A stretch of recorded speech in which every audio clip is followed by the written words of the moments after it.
ताज्या आणि सुपरफास्ट बातम्या पाहण्यासाठी स्वराज्य न्यूज मराठीला सबस्क्राईब करा आणि बेल बटन प्रेस करा। स्वतःचा स्वाभिमान आपल्या सगळ्यांची शक्ती वाढवायची असेल तर आदरणीय एकनाथजी शिंदे साहेब जे कुणी उमेदवार देतील, मला माहिती आहे इथं असलेले 4-5 जण इच्छुक आहेत, प्रत्येकाला वाटत असते की आमदार व्हायला पाहिजे, प्रत्येक जण आपापल्या परीने काम करत असते, कोण कमी कोण लहान कोण मोठा ह्याचा अनालिसिस पक्ष पार्टी लेवलवर बघण्याकरता ह्याच्यावर बऱ्याचशा वेगवेगळ्या पातळीवरच्या यंत्रणा आहेत। हे सगळ्या गोष्टीचं तपासणी तिथं होते। एकाच गोष्टीवर इलेक्शनचं तिकीट मिळत नाही, तिकिटाचे बरेच पॅरामीटर्स असतात आणि त्याच्यामध्ये जे काही आदरणीय एकनाथजी शिंदे साहेबांना पक्ष नेत्यांना जे योग्य वाटेल तो उमेदवार आमच्यासाठी योग्य असेल आणि आम्ही तोच आमचा पक्ष आणि तोच आमचा धनुष्यबाण असं समजून त्याला प्रवेश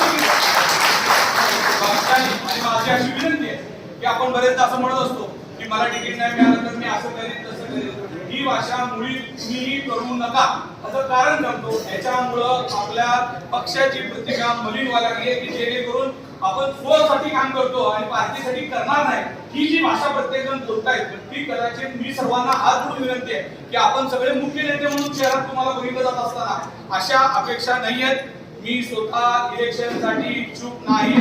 दिलं तरी नाही, काही जरी झालं तरी उमेदवार म्हणून मी उभं नाही आहे। त्याच्यामुळे ज्याला तुम्हाला तिकीट मिळेल त्याच्या पाठीमागं मी उमेदवार आहे समजून काम करणार एवढा मी सगळ्यांना